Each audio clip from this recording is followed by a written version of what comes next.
ไปกินมาจางเลย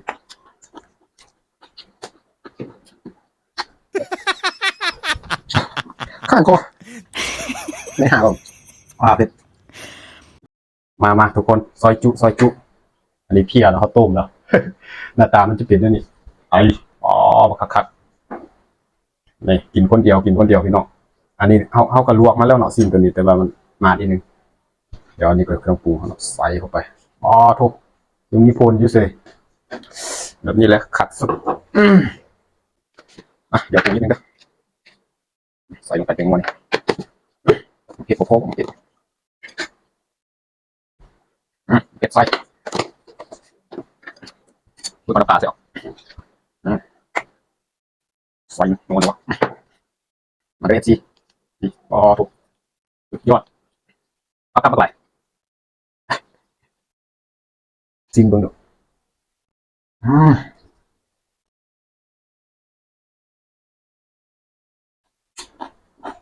อืมผักอันนี้โอ้ยตกเลยใส่เบิ้งดูซอยบอก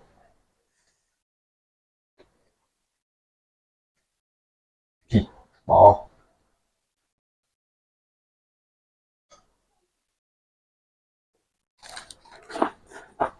อืม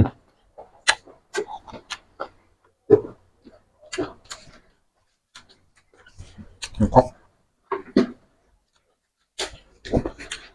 เจ็ดตู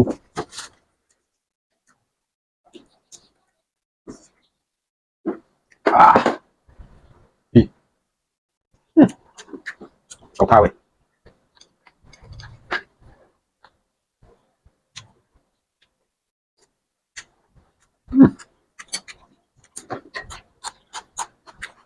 มาทุกคนเดี๋ยวกินกุ้งมันละ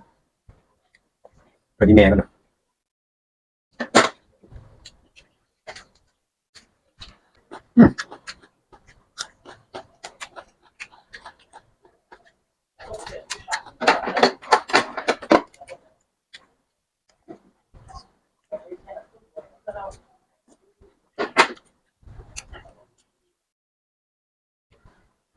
เปิดครับเนาะอ่า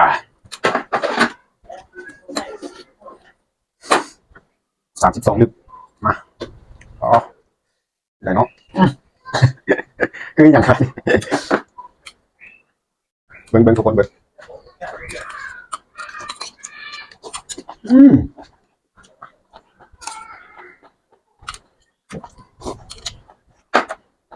แล้วดีเว้ย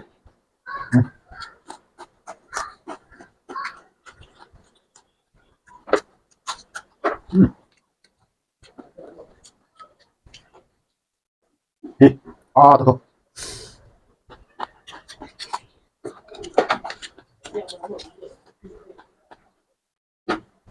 เบียร์ของคนเราคนจริงใจ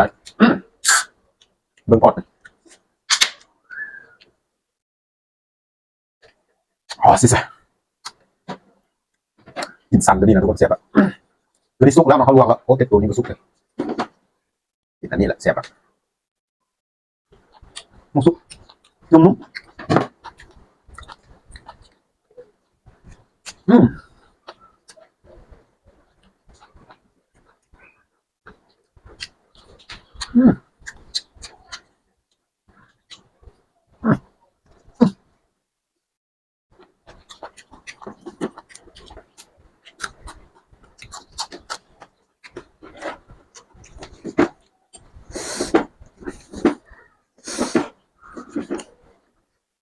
เบิ้งคำว่าเพชรใส่ตู้เย็นไหมเพชรเพชรพี่น้องครับอ่าขักเว้ยเอ๊ะนี่มาซอยจูบอลโอ้ยพี่ยาวทุกคนเลยอืม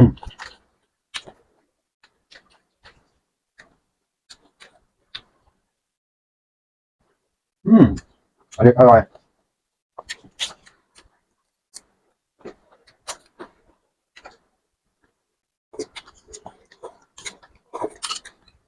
ไปกินมาจางเลย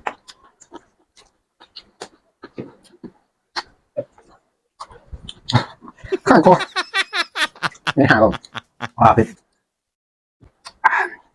โอเคตาโกง